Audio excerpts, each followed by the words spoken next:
Welcome to Financial Confidence for High-Achieving Women, the go-to podcast for women of color entrepreneurs overwhelmed by their finances and ready to transform their money mindset, take control of their money, and build sustainable wealth. I'm your host, Taryn, better known as T-Money, certified financial coach and CEO of Money Honey LLC. I believe that abundance is your birthright and that good money management doesn't mean cutting out the joy from your life. Stick around to learn how you can build intentional money habits that align with your biggest lifestyle goals. Let's get into today's episode.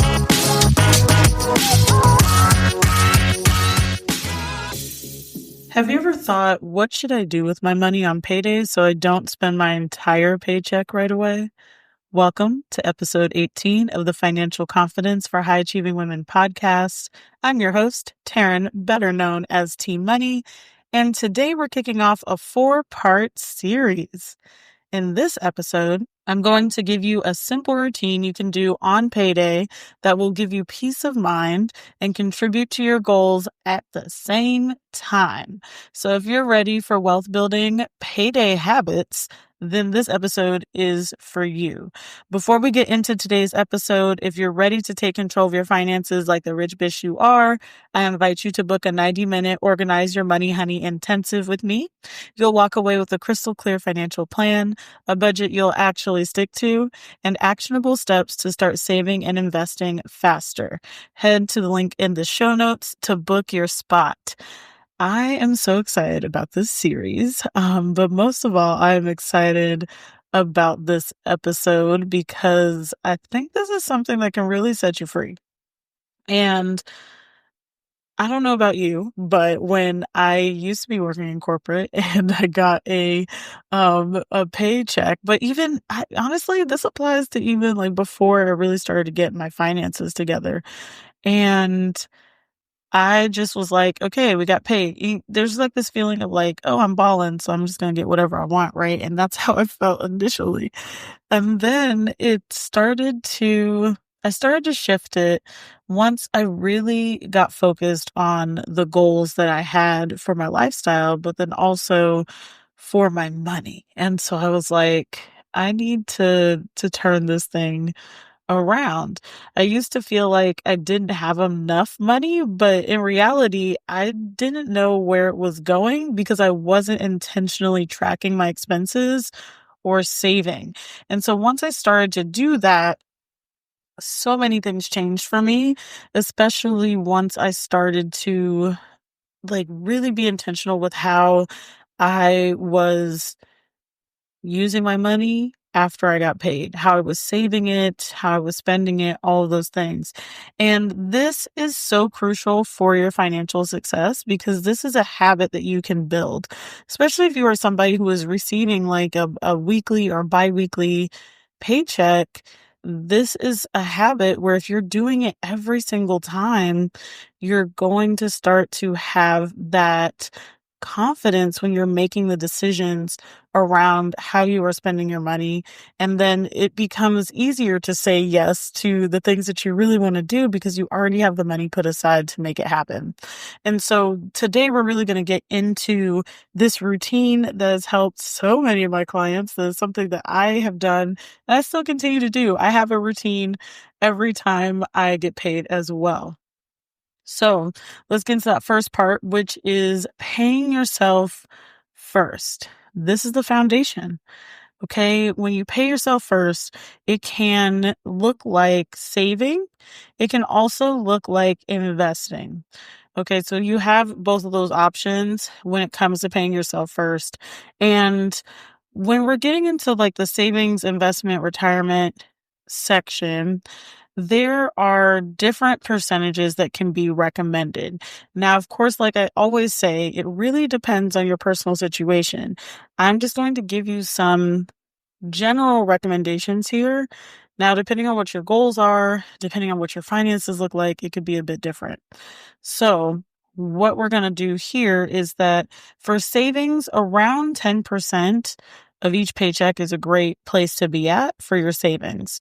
With retirement, it can be an additional 10%, or it could kind of impede on that 10% for your savings. So you might do 5% for savings, 5% for your retirement savings.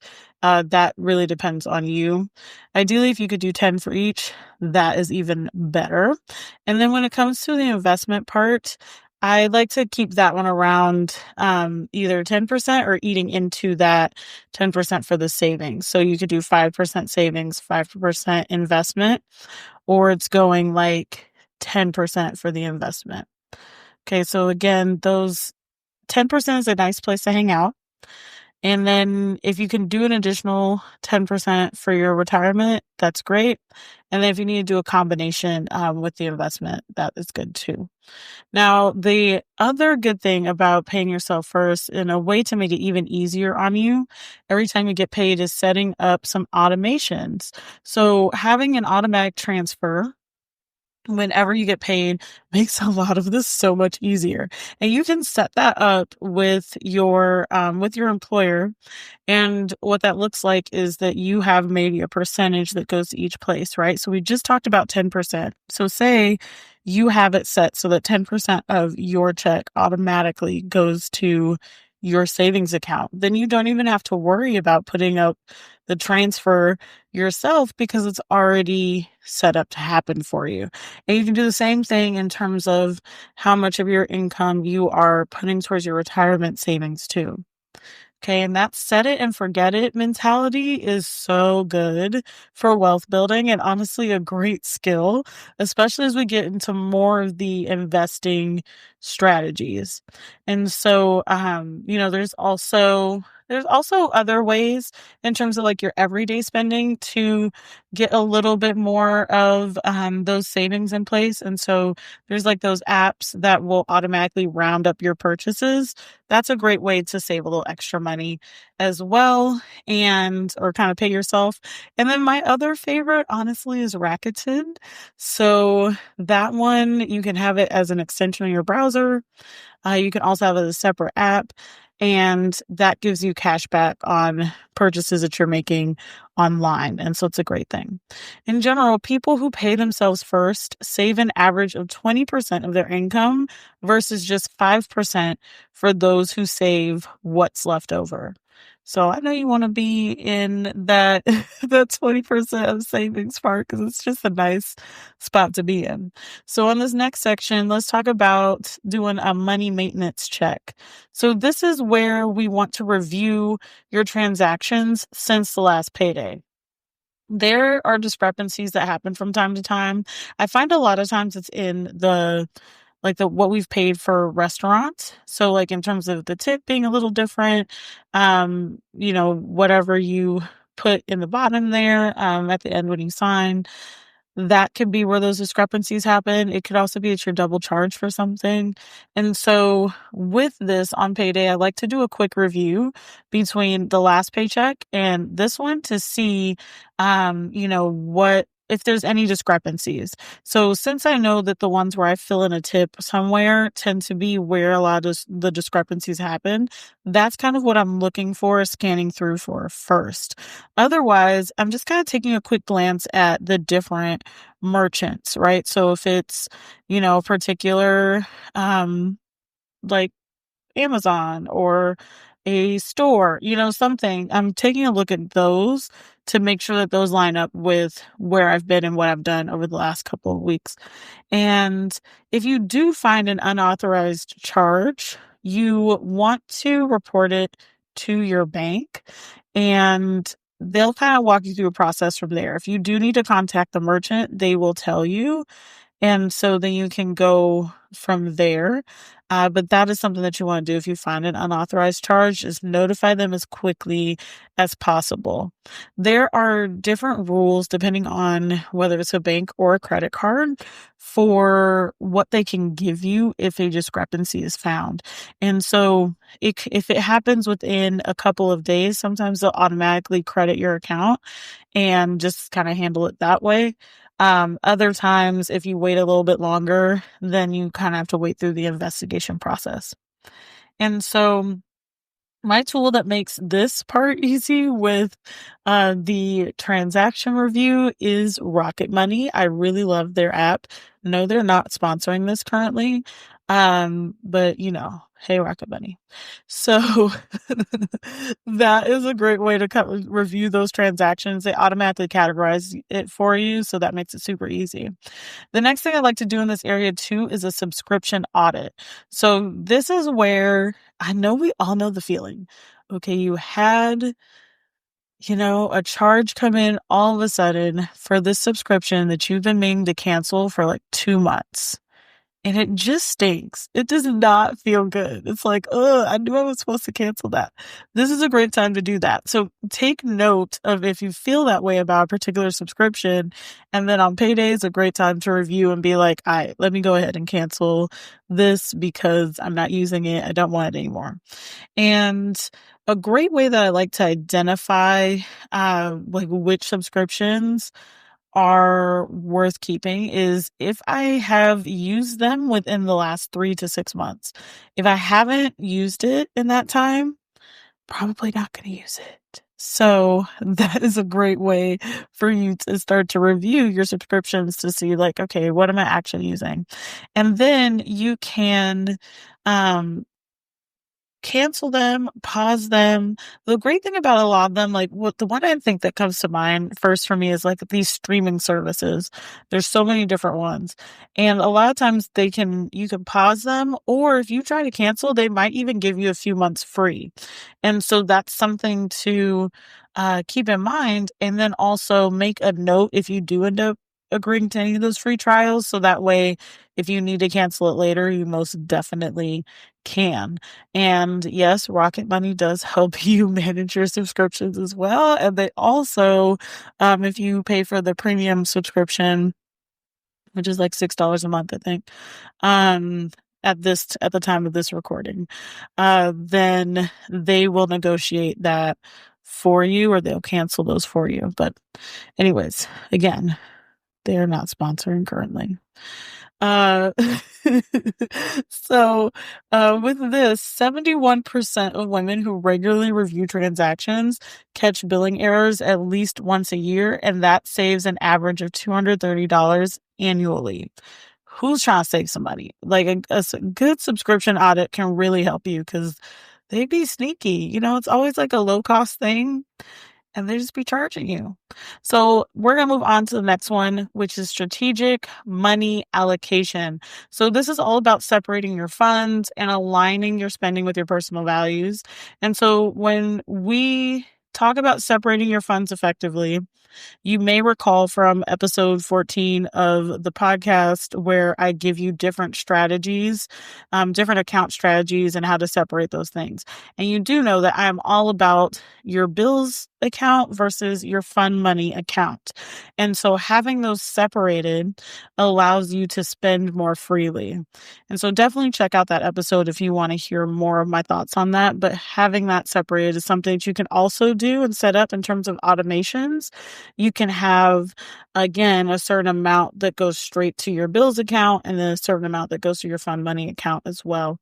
And households that separate spending money from bills money report 62% less financial stress. And that's exactly what we want here.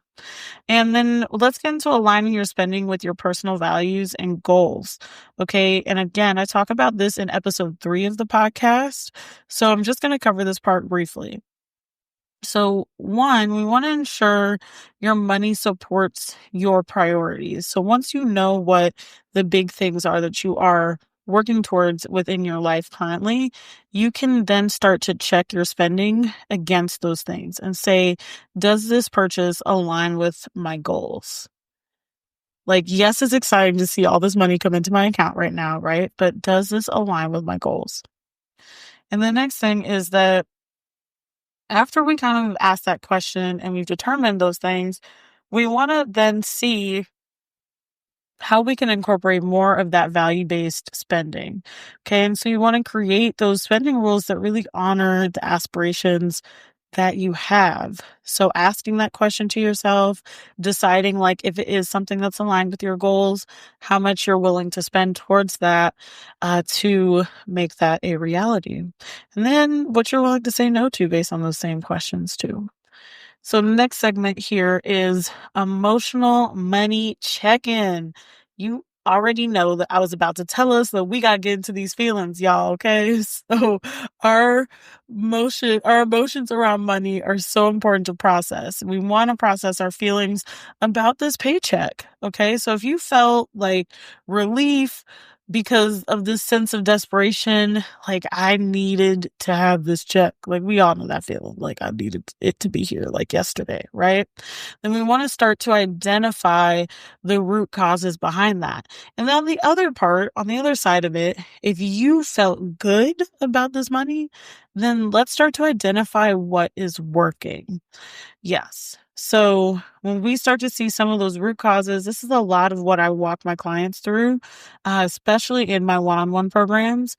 But like we start to unpack like what are those stories? What are those experiences that are really driving these habits that kind of put us into that feast or famine mode where we are feeling like we have to get the money as soon as possible, right? And on the other side, yes, like what is working? What did you do well over the last couple of weeks that makes you feel good about even more money coming into you on this payday? And truthfully, one of the reasons why I do the work that I do is that there is a mental load that comes with money management. It's not just if it were as simple as like set up the systems, do the thing, then we all would be exactly where we wanted to be financially. But there are a combination of experiences that we've had and the emotions that are attached to those and the things that we were taught and the things that we observed that all contribute to how we see and handle money today.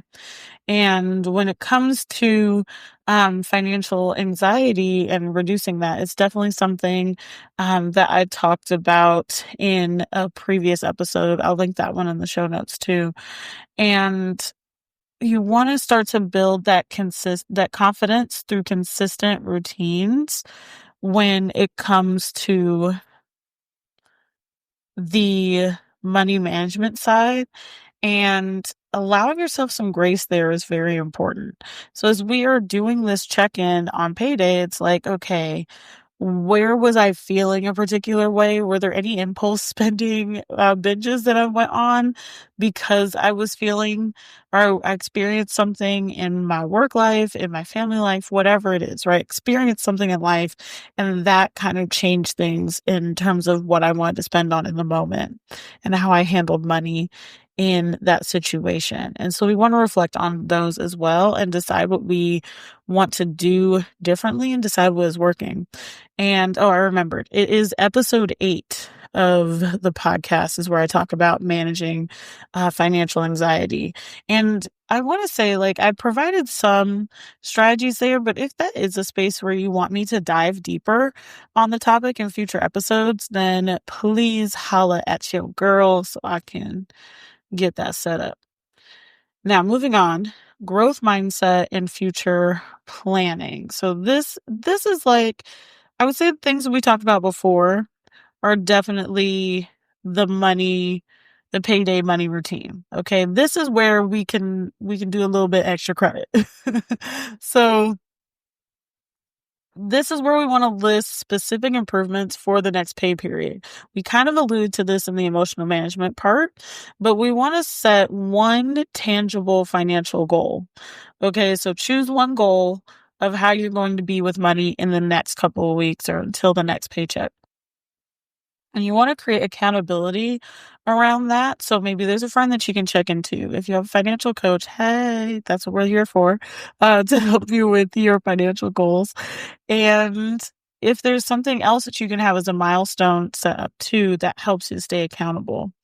And something too that I just talked to a client about this week is she has this big trip coming up. And so one of the things that she's doing to stay accountable to her goals is she is posting, like putting pictures up of the place that she's traveling to around different parts of her house. So that way, whenever she sees it, she has that reminder to stay accountable with her goals. And so, um, this one, these are some questions, right, that you can start to think about, right? What are some options for you to create and build wealth beyond this particular paycheck? So, what are some investment options that you have? Have you considered a side hustle? And if so, like what side hustle are you, or, you know, I'd say like what few are you debating between if there's more than one? And what are your possibilities for passive income? So what are your possibilities for passive income? These are all things that you can reflect on too as you start to do some future planning and how that will really be a benefit to your life and your finances. And now let's get into my last favorite part here, and that's community impact and generational wealth. And so how intentional we are with our money management affects our community. And I know you probably didn't think about that, but it is.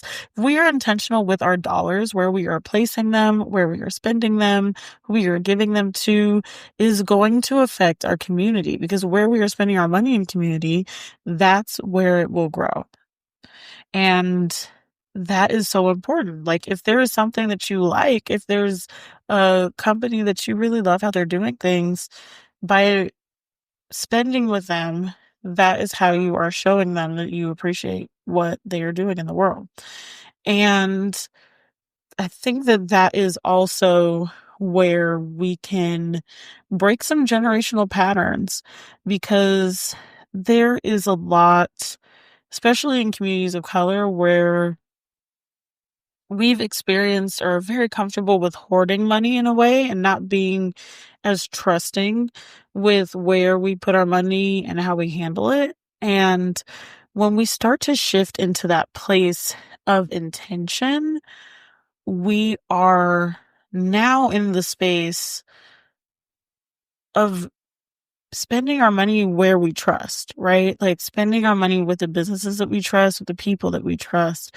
And that starts to break that pattern of needing to hold on to it so tightly, which also, as I think I've said probably in other episodes, because I say this at least once a week, but when we hold on so tightly to that money and we're hoarding every dollar that we have, we're also saying simultaneously that we don't think any more is coming. Like, we're cutting off our abundance. And so as we can break that pattern, we are then creating more financial legacies and creating new patterns. And that is the ripple effect of financial wellness. When we are starting to be intentional and others are seeing what that's like and doing it themselves, we start to create that ripple effect of intentionality with our dollars. And women of color who mentor others on financial literacy report 78% higher satisfaction with their own financial journey. And I think this is important too, because we often feel like we have to do it alone, and we don't. We really do not. And when we can bring others along the journey with us, then so much more opens up and becomes possible. And it's a large reason why I do the work that I do, because I believe it's so important to have conversations about money, how we plan to spend it, how we save it, how we utilize it for the greater good. All of those things are so important, and we have to share that stuff. If all we're sharing about money is the things that are going wrong, or like who's taking it from us and all of that, if that's all we're talking about, then that's all we're going to continue to see. So let's start to have the conversations about what we want money to really mean for us. All right. I know that got deep. So, as we wrap up today, there are key parts of the payday money routine. Okay. It starts with paying yourself first. And then we want to be strategic in how we are allocating our money. We want to check in with ourselves emotionally, and we want to do a money maintenance check. Okay, so do all of those things. And then, if you want some extra credit, let's get into that growth mindset and the future planning as well, in terms of what are other ways that you can create income and what is a financial goal that you're going to implement. And that brings us to our action step of the week here. And if you don't already have a payday money routine, or you've heard some of what I've been sharing today, and you're like, I want to implement parts of this, that is one part of the action step. Definitely tag me in your Instagram stories. It'll let me know how it goes so I can cheer you on. And then the other part is, if you're going to set that financial goal between one paycheck and the next, that's another action step that you can take. And I'm very excited for you to implement this to help payday be still an exciting time, and also a time where you are productive and intentional with your money. And so if you do want a little bit more guidance and support around your own payday money routine, then book that Organize Your Money Honey intensive with me, so that way we can create that action plan for you and, work through your automations. That's often what I do with clients as well. And so, as I said at the beginning of this episode, this is the first of a 4-part series. So we have another episode in the series coming up right after this, and that is budgeting for irregular income. So if you are a freelancer, entrepreneur, all that good stuff, then you'll definitely want to be listening to that episode. And so with that, I will catch you in the next one. Thank you for tuning into this episode of the Financial Confidence for High Achieving Women podcast. I hope the insights shared in this episode have inspired you to take one small action step toward a more empowered relationship with money. If you're ready to take control of your finances like the rich bitch you are, I invite you to book a 90-minute Organize Your Money Honey intensive with me. You'll walk away with a crystal clear financial plan, a budget you'll actually stick to, and actionable steps to start saving and investing faster. Head to the link in the show notes to book your spot. I'm so grateful to be part of your financial journey, and I can't wait to see all the incredible moves you'll make. Thank you for listening, and I'll catch you in the next episode.